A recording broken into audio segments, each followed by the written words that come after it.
সামনে টি-20 বিশ্বকাপ, আছে বিপিএল, আরও আছে আইপিএল। তাই তো নিজেকে ঝালিয়ে নিতে আইএল টি-20 এর মতো বিদেশি ফ্র্যাঞ্চাইজি লিগে মুস্তাফিজুর রহমান নিজেকে নিয়ে গেছেন এক অন্যান্য উচ্চতায়। ইতিমধ্যে আইএল টি-20 লিগে 2 ম্যাচ খেলে ফেলেছে মুস্তাফিজুর রহমান, আর এই 2 ম্যাচেই করেছেন দুর্দান্ত পারফরমেন্স। সর্বশেষ ম্যাচে মুস্তাফিজুর রহমান দারুণ বোলিং করেছেন, তুলে নিয়েছেন 2 উইকেট, খরচ করেছেন মাত্র 22 রান। তবে আইএল টি-20 লিগে মুস্তাফিজুরের কাঠার দেখে মুগ্ধ হয়েছেন জনপ্রিয় ব্রিটিশ ধারাভাষ্যকার অ্যালেন উইলিগিটস।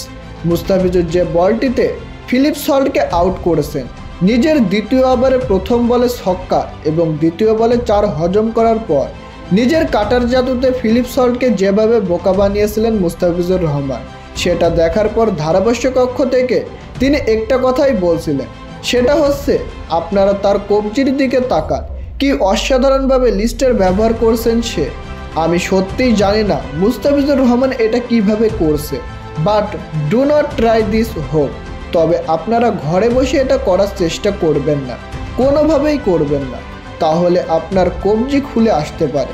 প্রিয় দর্শক, আমাদের বাঙালি সমর্থকদের জন্য যখন কোনো এক ব্রিটিশ ধারাভাষ্যকার মুস্তাফিজকে নিয়ে বিশ্লেষণ করে এবং প্রশংসা করে, তখন আমাদের বুকটা রীতিমতন গর্বে ভরে ওঠে মুস্তাফিজুর যখন কোনো বিশ্বমঞ্চ দাপিয়ে পারফরমেন্স করে বেড়ায়। অভিনন্দন মুস্তাফিজুর রহমান, আশা করছি তুমি সামনে আরও ভালো কিছু করবে। তো প্রিয় দর্শক, মুস্তাফিজুর রহমানের বোলিং অ্যাকশন আপনাদের কেমন লাগে তা জানিয়ে দিন আমাদের কমেন্ট বক্সে।